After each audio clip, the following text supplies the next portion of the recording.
Okay, let's get underway. Hello, everybody.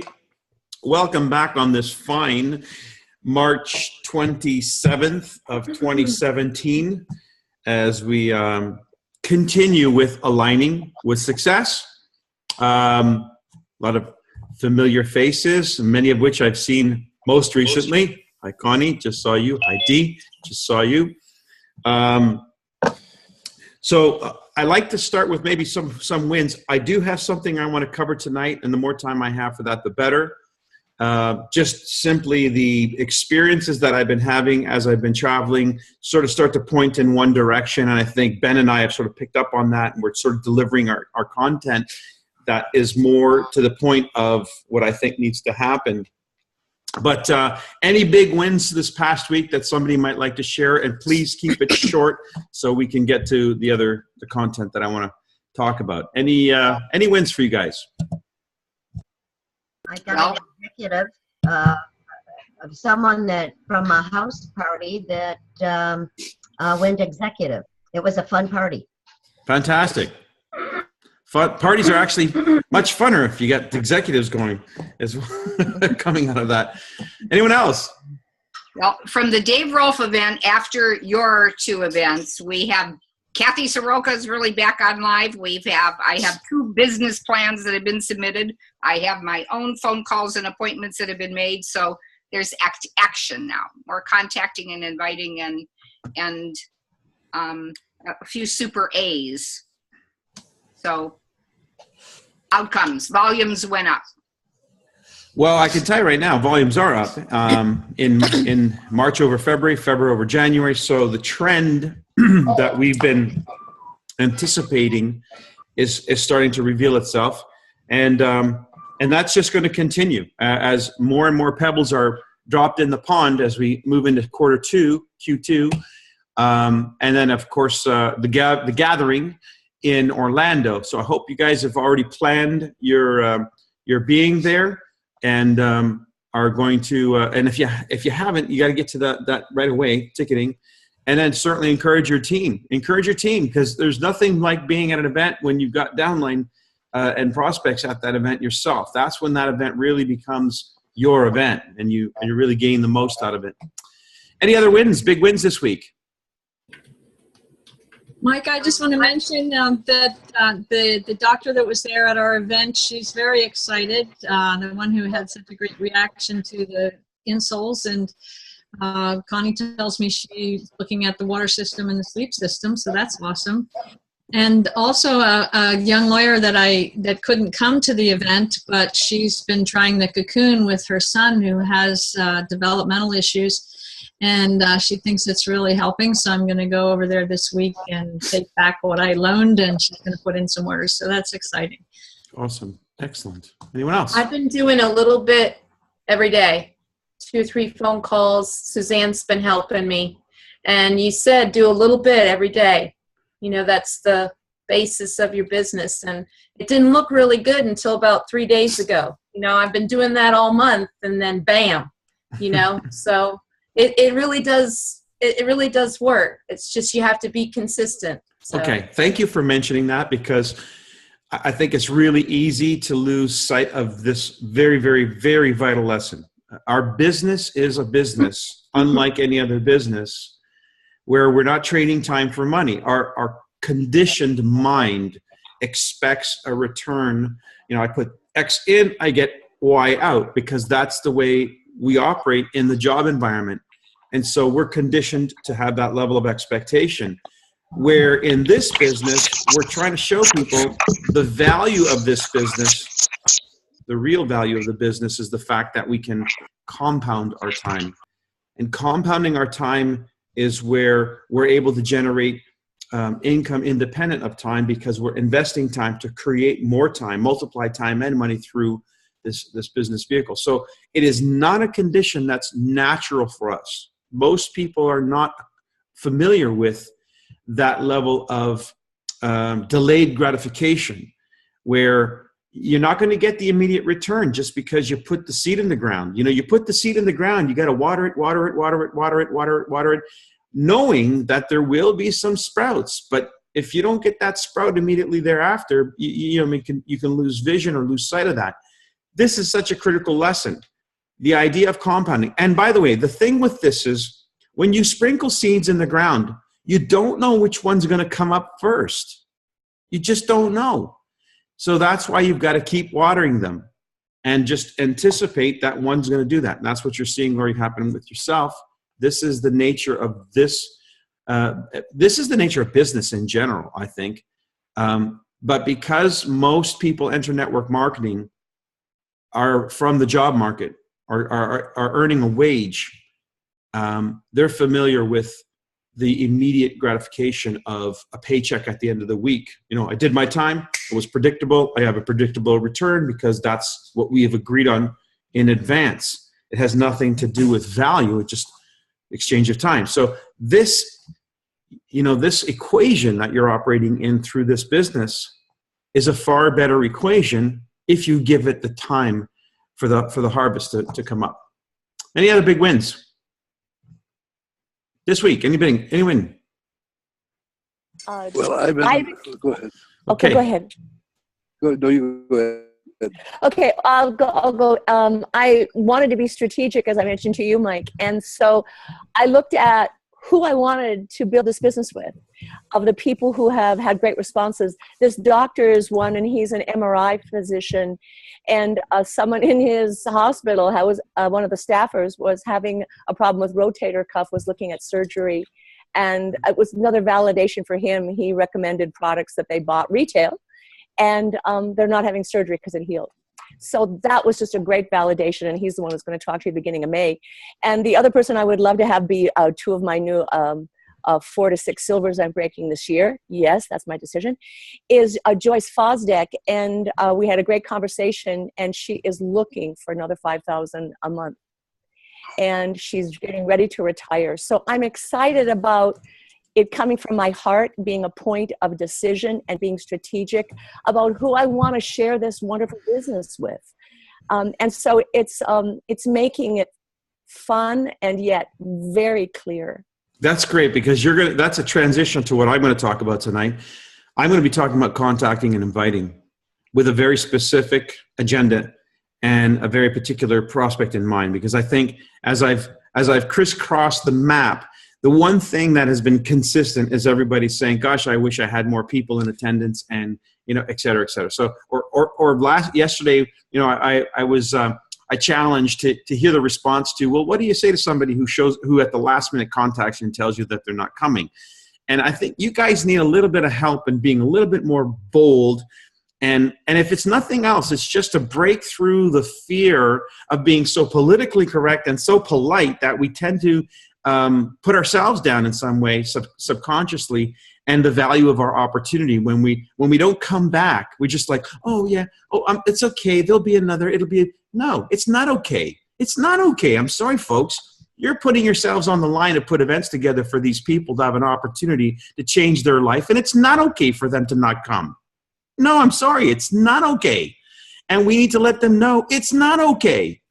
Your status quo is guaranteed if you do nothing differently, and making excuses for your life is the habit you're in. Most people. So no, it's not okay. Right now, what we need to do is we need to get a little more bold, a little more bravado, because we really do have something. We really do have something that is of great value. And people aren't seeing it, not because it doesn't have great value. They're not seeing it because we're not able to be the distraction that they need in order to get off that thing they're on, that treadmill they're on. We need to knock them off the treadmill. Do whatever it takes to knock them off that treadmill they're on, which is the conditioned mind, which is the repeat behavior, which is the BS that we tell ourselves every day to justify our existence. So that's where I'm going to come from tonight. A little bit bold, a little bit of bravado. So forgive me if I'm over the top, but I figure if I go 110%, you might go at least 95. Right? So that's where I'm going to come from. Let's have one more. Anyone? Yes. You mentioned that book, The 4 Agreements, here, I don't know, 3-4 weeks ago, and I've been listening to it in my university here in my truck, and I think I've listened to it about 15 times. But, you know, it goes right along with what you're saying. It just, it has to do with, you have to believe in yourself. And then from that belief, you form a trust with people. And the trust is what is important, because I've been establishing more trust with more people. I've sold a lot of product, I've given a lot of product, but my greatest thing is the fact that I've learned so much from this one book. It's just the fact that you got to believe in yourself. You have to be, your words are important, your attitude, the whole thing is, it's awesome. It really is. Anyway, I'll shut up. Thanks for bringing that up. Say what you mean what you say. Amen. Right? Say what you mean what you say. Tell me something. In this world of political correctness, how many people actually say what they mean and mean what they say? They have violated the first order of integrity. Yep. And political correctness gives them permission to do that. It's not acceptable, my friends. It is not. You guys are not the norm. You're not the masses which are dead asleep. You're not that group. You don't have a right to be that way. You have to help me and help others wake up the sleeping dead. We got to get some life back into them. And the only way that's going to happen is when you step up and you care enough to be in their face and say, no, I'm sorry, that's not okay. I'm going to tell you like I see it. And then you just do it. Because that's not a demonstration of you not caring, of you being arrogant. It's a demonstration of you being caring. Think about it. If this was your kid, okay, or somebody else's kid, let's just compare kids. So you got your kid and you got somebody else's kid, and you find out something happened that wasn't okay, but it's somebody else's kid, so you think, it's somebody else's problem. It's not my problem. I won't get in the way of that. But if it's your kid, it's your problem, right? You make it, you get in their face. So what's the difference? The difference is the degree to which you care about this person. So if you really care about somebody enough, you'll get in their face and you'll say, no, it's not okay. It's really important you hear what I'm saying. It's really important you give yourself permission to at least see. You can say no, and I don't mind you saying no after that. It's just prejudice prior to investigation is by definition ignorance, and I'm okay with you being ignorant about this. Right? Yes, yes. So this comes back to establishing a certain framework from where you're operating when you go out to talk to people. Now, I'm going to clarify this. I'm categorizing this conversation today about prospecting for business partners, as opposed to just people we meet, as opposed to people that we might just be talking to about the product. So I want to have a very deliberate approach, again, a very deliberate approach when it comes to somebody who has made my list.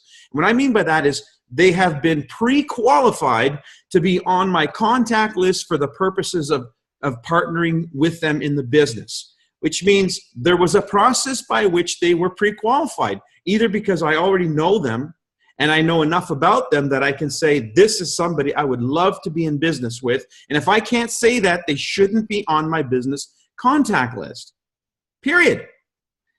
And if it's somebody I meet along the way through life's encounters, there must have been enough of a conversation that I've had with them where I've extracted that information to the point where I can say, this is somebody I'd love to have in partnership with me, in business with me, and they're on my list. So that's the prospecting process. I'm not going to talk about that today.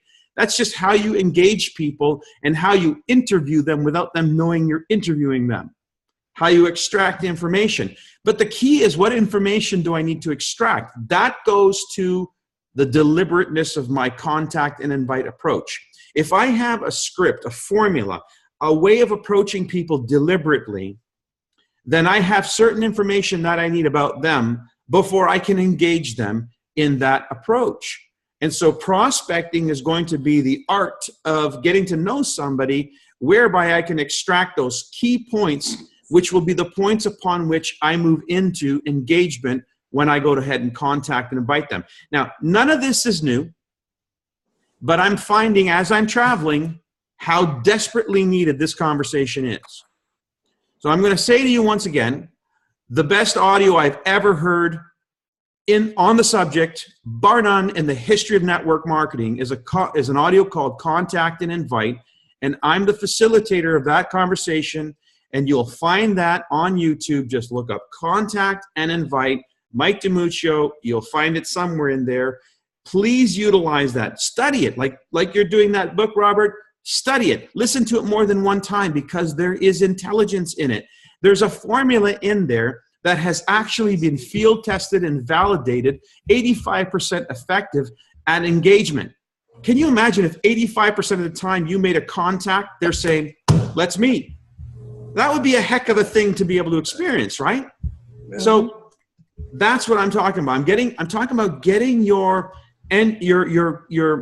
process for contacting and inviting to a point where you know you've done the best you can.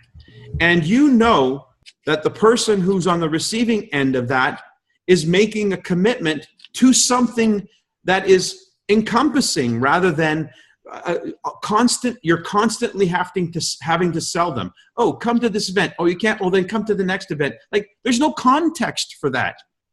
If you said to somebody, and I'll give you the simplest plain Jane example. Hey, Kathy, come to this event because I'm going to write a check to you for $10,000 if you come on time and you stay for the whole event. At the end of it, no questions asked, I will write you a check for $10,000 regardless of what decision you make. Agreed? Agreed. Now, if you made that offer, who would not show up at your event? Okay? So it's not a question of whether or not somebody would show up. It's a question of what do they think they're showing up for? What's the inherent value that would make it worth their time? And so that's where the art comes in terms of contacting and inviting. It's establishing some value so that their being there is not something they're doing as a favor to you. It's something they're doing as an investment for themselves. So selling the event, or in this case, what I'm referring to, selling the process, that's what you got to get good at. The process is the process. And you should know by now what that is. I talk about it all the time. There's at least 3 conversations that happen in this process. Why, how, and what? Why are we having this conversation? How is this going to solve my problems? And what do I have to do to succeed? If you can't answer that, then you got to go back to basics 101, start looking at some of the information over the years and figure out what is it that I have to learn about the why conversation. I'll give you a clue. It has to do with the 5 pillars. The how conversation, I'll give you a clue. There's 2 presentations I use. One's called Discover Active Wellness, and the other one's called the Nikan Choice. I don't have another presentation. Those are the only 2 I'm using that tell the Nikan story. On top of that, throw in some testimonials. On top of that, throw in some product demos, and you got the what, the how it's gonna happen, how this solution can help them fill the hole in those 5 pillars that they might have. The what is simply, what's it going to take for me to succeed? I got a busy life. I got a very active life.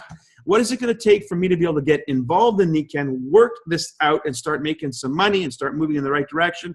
And so you got to have some kind of a plan for them, some kind of an action plan of how to enroll them, get them started, and get them launched. So that, I call that process and launch strategy. So that's a presentation I use. You guys can see it. Again, go to my YouTube channel. My YouTube channel is Good Vibes 40. Good Vibes 40. There's a presentation there called Process and Launch Strategy. I can send it to you by email if you like. Just send me an email, say send the PowerPoint. It's not the most up-to-date. Doesn't matter. The point is I have a way of showing somebody what it takes. And if you have that, you're going to want to get to that presentation. I mean, if you have it standing by, ready to deliver, you want to get to that finish line. But if you don't have that, you can see where the thing might fall short, where they don't know what the next step is. You don't know what the next step is. And then it sort of kind of makes itself up as it goes along. No particular structure, no particular process. Duplication is all about process. You can duplicate processes. You can't duplicate personalities.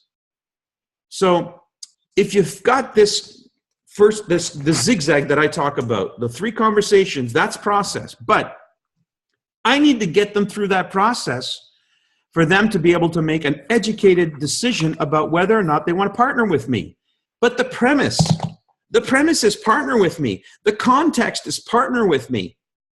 So there's an approach.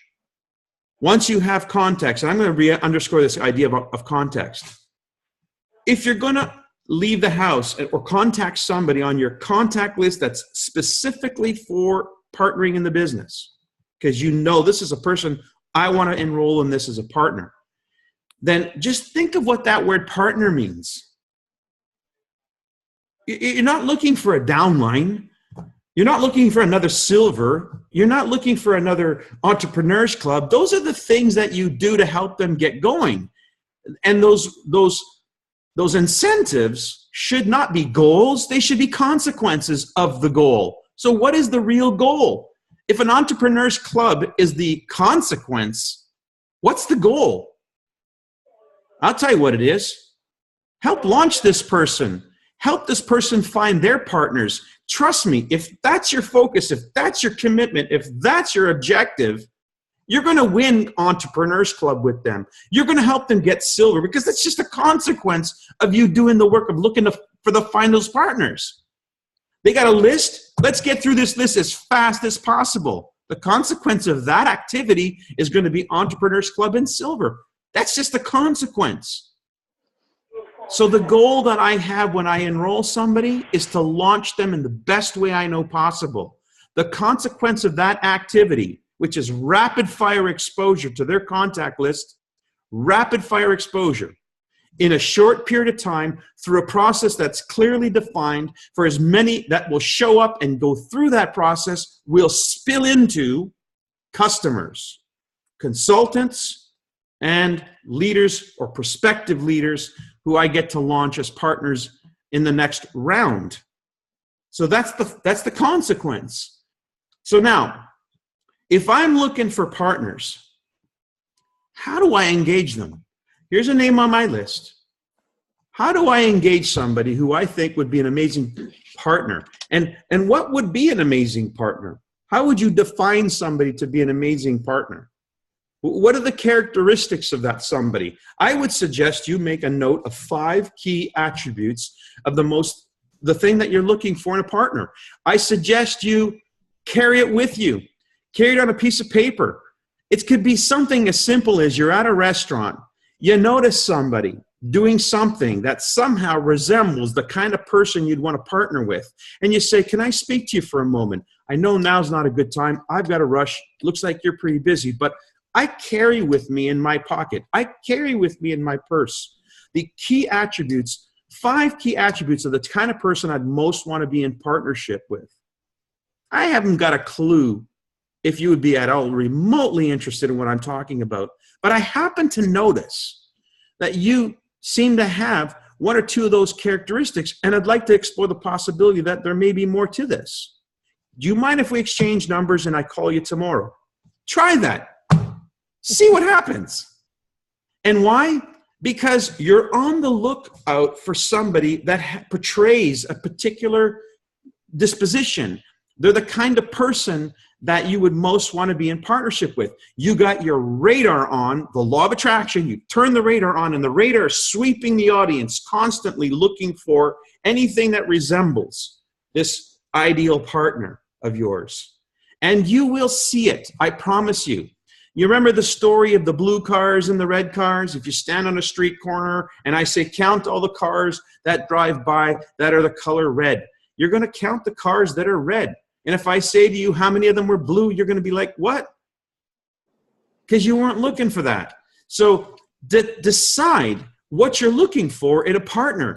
That's the first rule of setting up the condition in your mind to get the reticular activation system, the radar, to start sweeping all the contacts you know, all the people you know, and the people that they know, so that you're actually constantly sweeping, looking for what it is that you're looking for. And they will come, you will see them like the lights are blaring when you actually see one of them.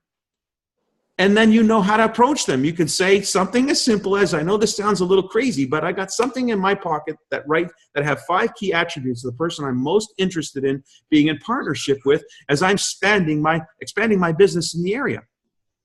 And you happen to hit the radar. I noticed you did that. Maybe now's not a good time. Do you mind if we exchange information? I'd like to give you a call and discuss this further. You may not be at all interested, but it'll take about 5 or 10 minutes for us to figure that out. Who couldn't do that?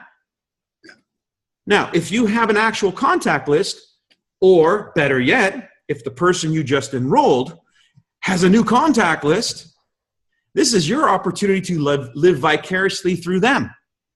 So setting them up, giving them the proper context for how to contact and invite people they would like to be in partnership with is critical, and you want to rifle through that list as fast as you can. You don't want to covet that list. You want to help them understand how important it is to rifle through that list, because we're not looking for everybody. We're just looking for the ones that we're looking for, and we're looking for them now, not sometime in the future. You put the pedal to the metal and you fly. That's how you launch somebody. And what happens is things percolate very, very quickly. They get a result, and now all of a sudden they're an executive, they're a silver, they've got results, and they're like, hey, this is cool. And now you've taught them something they can teach others. It doesn't even matter what it is, as long as it's something that produces a result that they can then duplicate, because you've given them the brick that they can then build a wall with. So this launch concept stems from having the right attitude as you approach the list, recognizing that that list is people you want to partner with. So now, approaching people on the contact list who are product possibilities, these are people you feel you can help. But approaching people who are contacts on your business list, these are people for whom you're looking for help. So I don't call people that are my business prospects. I don't suggest anybody call people that are your business prospects, calling them and in some way insinuating with the words you use that you're calling them to help them. No. You use words that suggest you're calling them because you're looking for their help. Why would you be looking for their help? Well, what is it when you ask somebody to partner with you? Partner with me for what? What is it that you need my help with that you can't do by yourself? That's context. What's your answer to that question? I'll tell you what it is for me. I'm looking for people who want to help me put Nikken on the map, not in a small way. That's what we've been until now. In a big way. In a way where Nikken has a real crack at being a household name in North America, where we can go from a non-existent market penetration like an oil slick on the ocean to a depth of penetration where we own 10 to 15% of the market share. Virgin Atlantic Records, Virgin Atlantic Airlines, Virgin Mobile. What's his name? Richard Branson. He came into North America. He came into North America with Virgin Mobile at a time when the North American population, 62% of the population already had a mobile phone and a plan with a mobile company. And they asked him in an interview, why would you consider doing that? Already the players are here. The market's already been taken. And he said, as a billionaire would, who's a serial entrepreneur who can see what most people can't see, he said, 38% of the market hasn't made up their mind yet, and I'd like a piece of that action. Well, what percentage of the population have made their mind up as to who is their supplier for wellness? What percentage of the market has integrated magnetic technology to combat the clear and incredible impact of our technology revolution, the revolution that's causing people to not even be able to have kids? We are it. We're it. Nobody else is touching this market. Nobody else is competing with us. We own it. It's just a matter of us getting big enough and bold enough to recognize that it's not okay for people to push us aside or pass us off because we haven't got the gumption to look them square in the face and say, you're missing something big here, and I'm not going to let you miss it just because you're ignorant about it, just because you don't know about it. This is too important. I care about you too much. You need to know what I know. After that, you decide what you want to do with it. Mm. That's the difference. When it comes to recruiting people to your business, looking for partners, it's simply a matter of saying, I'm looking for help. Here's what I suggest you do. Go to every single name on your contact list that you've ever had anything to do with, even if you've talked to them about Niken, especially if you've talked to them about Niken, and say to them, I'm calling you for your help. Why? Now, here's the formula. I talk about this in the contact and invite. There's a formula. Number one, you've got to establish your motivation for calling them. And here's the clue, guys. It has nothing to do with their capabilities. It has to do with them as a person, as a human being. Why are you bothering me, Mike? Why are you calling me in my busy life? Mike, haven't we talked about this already? Why are you calling me? That's what's going on in the subtext, right? And here's why. Because I like you and I care about you. And I admire you and I respect you. If anybody said that to me, do you think I'd push back? If anybody said that to you, you don't think you would listen to what they want to talk to you about? It wouldn't even matter what you wanted to talk to them about. They just want to know, okay, so we're now acknowledging something about them as a human being that's valuable, that's considerate. And it better be true. It better be honest. It better be how you really feel. The word is feel about them. So you establish that. Give me, when I work with somebody's contact list, I ask them, give me 2 reasons why you like this person. And invariably, people don't think this way, so they'll say, oh, they know a lot of people. No, that's not why you like this person. That's just one of the attributes of them being who they are. What is it about who they are that makes it possible for them for having so many people in their life? Tell me about the person. And when you finally hit that golden nugget, it's like, oh, now can you tell them that? Can you say to them, that's how you feel about them? How would they feel if you said that to them? You think they'd put up resistance? So the first point in our contact after we've called them to invite them to help us is why I'm calling you and not some other Tom, Dick, and Harry somewhere else. Why you? Here's why you. No, not because you're just a name on the list, because you're you. Because there's other names I could have called, but I called you because this is how I feel about you as a person. Number one. Number two, I know this about you. Now you're going to tell them 2 things about them, their motivation, what you feel, what you believe, knowing what you know about them, based on a conversation you've had, based on years of knowing this person, however you got the information, you know, somewhere in those 5 pillars of health, there's weakness. You know this because you found this out. You took the time in your prospecting process to discover what it is about what you like about them and what it is that they're missing in terms of their 5 pillars of health. Now I have them. I'm armed with that. So I say, Kathy, I know you love to help people. I see the way you operate, the way you glow. I mean, you're not yourself unless you're involved somehow making a difference in other people's lives. Tell me I'm wrong. No, that's me. Good, great. I could be talking about Kathy as a referral. Kathy, I got your name from your friend Robert. It's our mutual friend. And I asked Robert some questions. I was looking for some help. After we had our conversation, he highly recommended I give you a call. And here's why. He said that you were blah, blah, blah. You were the nicest person he knows. You're the kindest person he knows. You're the smartest person he knows. He really respects and admires you. And he thought, given what we talked about, you're somebody I should talk to. He also mentioned to me that you really like to help people. Is that true? Yes, it is. What else did he say to you? So there might be the second thing that I might know about you. He said you're a serial entrepreneur. You like to dabble in things. You don't mind the prospect of making some money. Or he said that you had some issues with your health recently and you've been trying certain things. Or he said that you're struggling at your workplace and you're trying to find balance. You're having a hard time finding balance with being at home with the kids and making ends meet. Or whatever it is, those 5 pillars. I know if I can identify 2 things that might be of interest to you, you're going to be open to what I have to say next. And what I have to say next is what I'm going to offer you.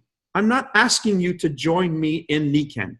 I'm asking you to come through a process to evaluate whether you and I should be working together on this project. Because I believe I found a way that you could have those things that you're looking for, that health that you might be looking for, that time that you might be looking for, that opportunity to make a difference in the lives of millions of people, not just tens of or hundreds of people, but an influence that could impact on a much bigger scale. If you're at all remotely interested in that, please go through this process with me, because what I am looking for is help. And it may not be you, Kathy. You may know somebody I should be speaking with. So if it's not you, if you can't help me directly, help me indirectly. Evaluate this, see what is here, and see if there's a fit for us. And if not, who may have come to mind in the process. Fair enough? What I'd like to do is begin with, and so now lay out the process. You may have already defined this, and you should have defined this. If they're out of town, you're not going to necessarily go out for a coffee. So you might be firing them an email with some links that they can review some information that you can then follow up at agreed upon time and date. Very close time and date. If they are in town, you do want to get in front of them, because you know there's one thing that you you can't say enough about. When somebody has an experience with the products, it passes logic. It goes beyond logic. Now it's no longer whether it's logical for them to get involved. They get emotionally attached or emotionally involved. So I want that opportunity to do a demo. And I do mag step demos, whatever it is, an energy test of some kind, because that's how I make things happen quick. And I use that demo not to sell them a pair of mag steps. When they ask me how much it is, I don't even know. I said, look, Kath, I didn't come here to sell you a pair of insoles. Just want to know if this got your attention, if we can have a real conversation about this. Because this is the ticket to our freedom. This is what is possible that can transform lives. And this is just the tip of the iceberg. If you think this isn't interesting, you haven't seen anything yet. I leveraged that product demo to expand on the idea that there's way more to this, and they really need to do some homework here, some due diligence with me. So design the process that you have in mind for them to go through in advance, and just understand that it entails 3 conversations, and let them know in advance this may not be for them, and let them know that you're looking for help, and let them know it may be directly or indirectly. At this point in time, your mission is simply to get them through a process of information whereby they can make that judgment call for themselves. Any questions?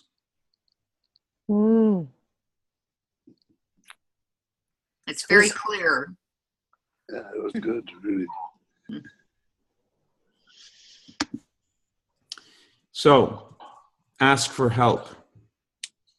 We have a big mission.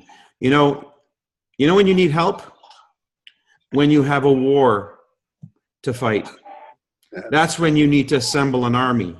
And how you assemble that army is you make a very compelling case as to why you need to go to war. So, what's the war we're fighting? What's the battle we're engaging in? Of course, I don't mean it in a negative sense, but the truth of the matter is, it is desperate out there. The idea that we're not taking care of our health and we're not addressing this fundamental issue of the body electric is this has got the potential to end our ability to reproduce. We have to address this in a more direct way. We have a total wellness solution. Money is part of the problem. You can't be a total wellness company and not address the number one cause of stress, which is lack of funding or lack of financing. You know, you got governments arguing over how you're going to pay for healthcare. They're not arguing over how they're going to pay for healthcare. They're arguing over who's going to make the biggest lion's share of the money when you get sick. That's what they're arguing for. If we don't recognize the truth, you'll never see it. Mm-hmm. So they're not looking for your health. They're not looking to protect your health. It's not what this is about. It's about how, who, and when are they going to line their pockets on the demise of the health of the nation. What's the answer? What's the solution? The solution is always going to come from the bottom up, never the top down. It's always going to come from a grassroots movement, and that's us. That's us. Yay! So and we need help. We desperately need help. There's just not enough of us talking about this, making it very clear. And tell me something, isn't it worth it? I mean, don't you guys absolutely love this? Don't you love having this conversation with people? Yes. You don't think others would too? Yeah. But we have been frustrated, Michael, because we obviously haven't been doing it well. So this is perfect timing. And, you know, the message is clear. And you know, we keep saying when the teacher, the student will be ready when the teacher arrives, but we had to go through some of what we've gone through. And you're right, we are here. So I thank you. Thank you. Listen, I'm just a sponge feeding from what's going on. So as I'm doing the work that I'm doing, traveling as I'm traveling, I'm trying to gain a feel for where everything is at, while at the same time helping to direct and guide it in the direction I think it needs to go. And I know we have to create a recruiting explosion. We absolutely have to create it. And what I mean is we have to raise an army. But nobody's going to join an army unless there's a war worth fighting. So what is the war that's worth fighting? How are we going to express this in our little own way when we're on the phone with a contact for the first time? How are we going to convey the urgency and the importance of what it is that we're doing so that they give us the time of day, so that they can at least explore this and see what's in it for them? So again, it goes back to that formula. I'm asking for your help. This is who I think you are, from what I understand. This is what I think drives you, from what I understand. This is what I'd like to do, is inform you so that you can decide whether or not there's a fit, because there's something here worth getting out there, putting on the map. And there's a win. There's a huge win for all of us. There's a big win. Michael, I'd like your help, please. Mrs. Kramer here at Wellness Home Specialists. There is a plethora of YouTube videos and audios and all kinds of stuff out there that I don't know, maybe other people also can just get lost in, looking for just exactly the right thing to use. Would the Launch Partners Connection be the right place to upload the PowerPoint that you mentioned, which is out of date, but you still use it, the links, or some place to put in a certain place where we could use those things without wading through all of this other stuff that's available? Essentially, that's what it was there for, put there for. And what's on there right now are essentials, what I consider essentials. What's being worked on right now by myself, Ben, and a few people that we're working with are the tools that we're going to deliver in Orlando, so that you have some real concrete tools to work with. So yeah, that's imminent. It's coming. I believe I can definitely put that process and launch PowerPoint up on the screen. Some of you have seen it. I've done it, this presentation, now and then, here and there. But links that you send in the email, you say when somebody's not local. Oh, have okay. A conversation with them.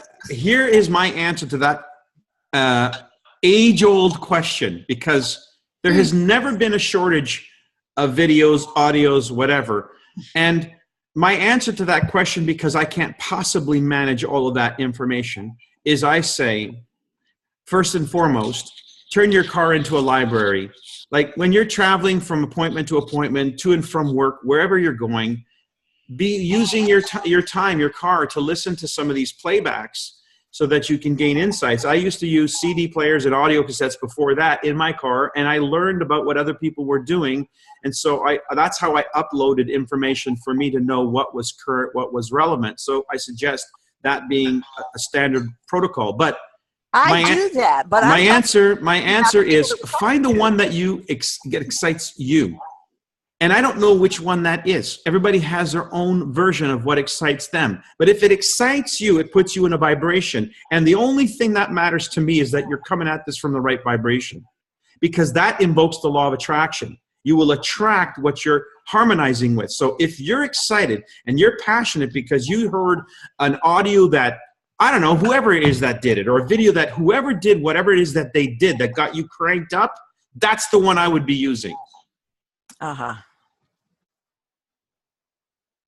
And that's dynamic. It's not static. It may change. Next week, there might be another one. It's like, oh my God, I got to get this one out. Like, for instance, last week or the week before, I think it was last week, I was telling you guys about I was telling you about the Randy's presentation, because I said, for some reason, I'd heard this a million times, but that week, that day, triggered something in me where it was like, oh my God, I've known this is important. I've told people this is important, but for some reason, it hit the gut.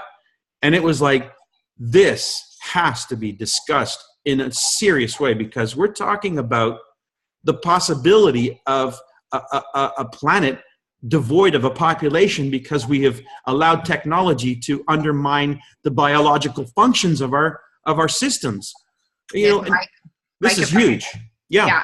I consulted with Randy today on a young man who is a consultant of sorts, and I mean, his life has been tragic as a result of that. And we spent probably 40 minutes talking about that. I mean, it is an epidemic. It is already before it gets worse. It is already. Our children. Well, so we have this solid foundation, and we need help with the distribution channel. We need help with marketing. Our weakness is marketing, folks. That's our weakness. Our products are our strength. Our offer is our strength. What our weakness is our ability to communicate and convey that to a population, varying demographics. Like, the average age on this call is what? 50, 55, maybe even more. Higher. Are there not people in the 20s affected by this? In the 30s affected by this? So what our shortfall is our marketing. That's why we have to ask for help. So this is a good approach, and it's the one that has worked the best. Ask people for their help. Tell them why you chose them. Tell them why you think they might benefit from this collaboration, and then tell them what it is that you're asking them to commit to, which is nothing more than a process that they can still say no to. That can't get any easier. I suggest this week you make a point of following through on this 100% and see how it impacts your results. We're up for time, guys. I have to go to my next call. Thank you for joining me. Amazing. If you found if you found tonight useful, please share this. It'll be uploaded on the Royal Alliance. Thanks and good night. Thank you. Thank you. Good night. Thank you. Thank you, Mike. Thank you.